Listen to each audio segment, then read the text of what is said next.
मन वचन शांति वातावरण हम कैसे अपने जीवन में शांति, मन, कर्म और स्त्रियों से मोह माया दूर करने का, अपने शरीरों में हम अपने आप को कैसे उत्पन्न करें, जो हम आज काम दोष निवारण बता रहा हूँ मित्रों।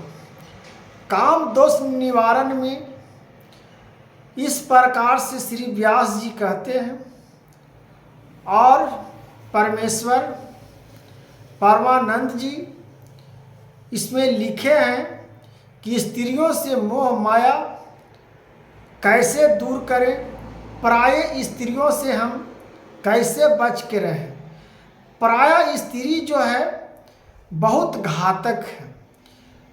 अपना पत्नी धर्म पत्नी होती है। अपनी पत्नी को दिल कभी नहीं दुखानी चाहिए मित्रों, क्योंकि जब वो कलपती है, रोती है, वो स्वयं भगवान सुनते हैं। और उस कल्पना रोना को, अर्थ को बहुत महत्वपूर्ण समझने की बात है मित्रों। आज तो उस बेचारी को निर्भरता से रोवा रही हो, धर्म पत्नी आपको निभा रही हो, उस नारी को रोवा रही हो, वो परमात्मा आपको कभी नहीं माफ करेंगे। वो परमात्मा स्वयं दंड आपको देंगे। जब परमात्मा आपको दंड देंगे तो कोई आपको बचाने वाला नहीं आएगा। इसलिए मित्रों, आज के युवा लोग या बुढ़ापा में भी देख रहे हैं लोगों को, कोर्ट कचहरी इसका मामला सबसे ज़्यादा क्या है, सबसे मामला ज़्यादा इसी का है। तलाक हो गया, छेड़खानी हो गई। इस प्रकार से आज हमारे कलयुग में महत्व क्या रह गया है, इसी में आज श्री व्यास जी बताए हैं और परमानंद जी कि कैसे बचना है और किस प्रकार से हम नारियों से, दूसरों को नारियों से हम बच के रहें। नारी ऐसी शक्ति है कि आपको ज्ञान को ढक सकते हैं। जैसे अग्नि को धुआं ढक देते हैं, उसी प्रकार से कामदो दूसरा नारी हम लोगों को जीवन में आकर ढक देते हैं और सब पवित्र किया हुआ मार्गदर्शन और जो मेरा पुण्य किया हुआ वो सब छीन कर चले जाते हैं और हम अछिन बन जाते हैं, पापों को दलदल में हम घुस जाते हैं। इसलिए मित्रों, भाइयों, इस प्रकार से अपने जीवन को जिस प्रकार से भगवान दिए हैं उस जीवन परमात्मा को समझने की बात है और सोचने की इस पर अमल है कि भगवान किस प्रकार से कहें। जो सुनिए मित्रों, किसी प्रकार से, किसी भी प्रकार से स्त्रियों का संघर्ष ना हो। स्त्रियों का संघर्ष जब प्रकार से हानिकारक है, एकांत में मिलना उससे भी ज़्यादा हानिकारक है। अगर पराये स्त्री से एकांत में मिलते हैं तो उससे और हानिकारक है, क्योंकि वो लोग माया में अपने जालों में फंसाना जानती है।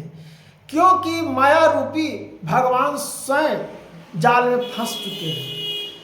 देखिए, भगवान विष्णु जी मोहित, श्री शंकर भगवान मोहित हुए थे, हर प्रकार से नारद मुनि सब मोहित हुए थे, ब्रह्मा जी सब।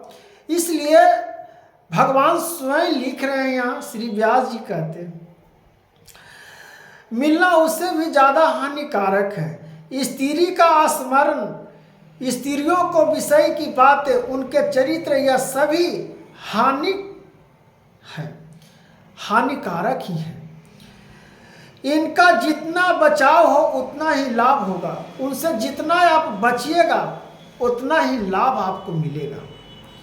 क्योंकि काम, क्रोध, मोह, माया, लोभ जंजाल का जिलों में हम लोग को भक्ति करने नहीं देते। घुट घुट के हम लोग मरते हैं, अच्छा से जी नहीं पाते हैं, जीवन त्याग भी नहीं सकते हैं। जी तो रहे हैं लेकिन घुट घुट को जीवन जी रहे हैं। घुट घुट के महसूस कर रहे हैं। कभी कभी तो लगता है ना मनुष्य तन कि आत्महत्या कर ले, लेकिन ऐसा नहीं करना है मनुष्य। ये आपका अल्प मृत्यु होगा, या आप हर प्रकार से भटकिएगा, ऐसा जीवन में कब मत करिएगा।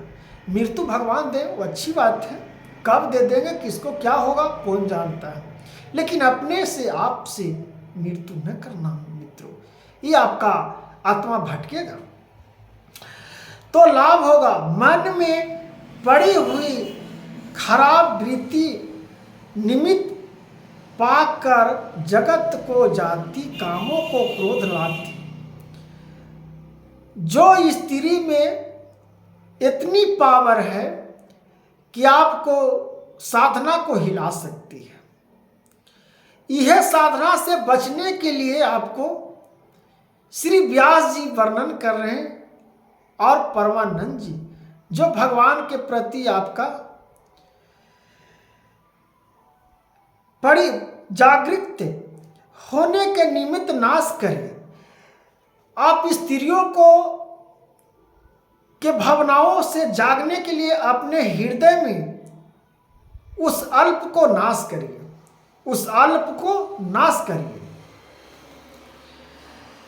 स्त्रियों को मिलन पर उनके दर्शन से विकार हो जाता है, उनकी दर्शन से विकार हो जाती है। नेत्रियों को सावधान रखना चाहिए। ये जो नेत्र भगवान दिए हैं इसको सावधान रखनी चाहिए।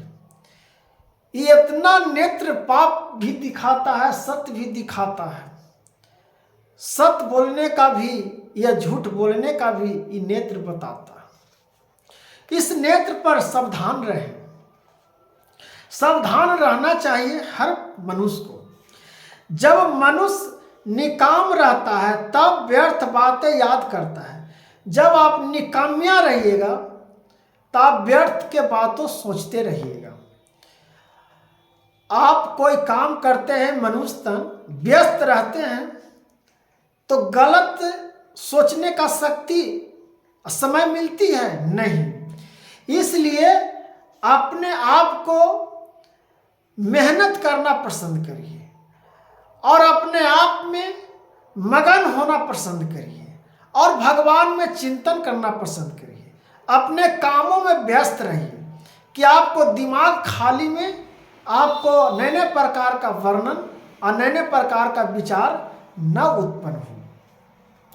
जब मनुष्य निष्काम रहता है, जैसे बैठे हुए, जब मनुष्य निकम्मा रहते हैं तब व्यर्थ बातें याद करता है। अतः अपने आप को काम में व्यस्त रखें। बिल्कुल भी समय न मिले तो मानसिक पतन नहीं होता। अगर बिल्कुल समय ना मिले तो किसी वस्तु पर सोचने का शक्ति उतना नहीं होगा, इसलिए अपने आप में मगन हो जाता है। कुछ न कुछ भगवान दृष्टि का काम करता रहे। यह सब उपाय काम जागृत होने के पूर्व है। अब प्राप्त होने पर निवारण की बात बताई जाती है। स्पंद दोषी के विषय में 3 कारण प्रकार साधन करता है।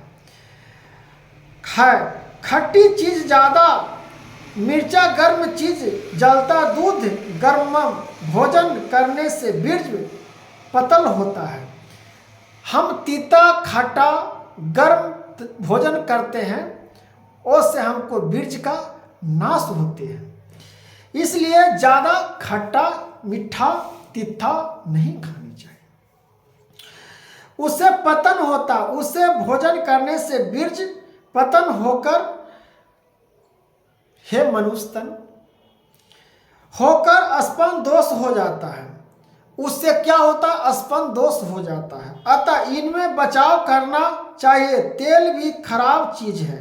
यह पदार्थों की बात हुई, खानी है लेकिन कम खानी है।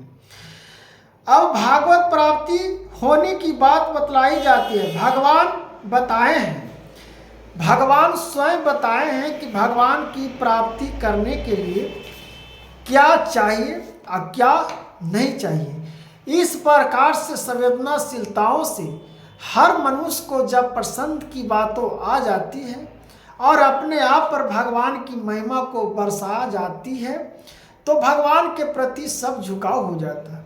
इसलिए मित्रों और सभी माताओं बहनों को कहते हैं कि सभी भगवान के प्रति और अपने काम में व्यस्त रहने का अपेक्षा करिए और उसी में आपका मार्गदर्शन और पृथ्वी लोकों कल्याण के लिए सर्वव्यापी है। इसलिए मनुष्य तन जीवन में और जीवन मिला है तो भगवान के प्रति और ज्ञान की संवेदनाओं से नमन करिए। तो राधे राधे, हरे कृष्णा मित्रों। इस प्रकार से भगवान का गुणों का गाइए। राधे राधे।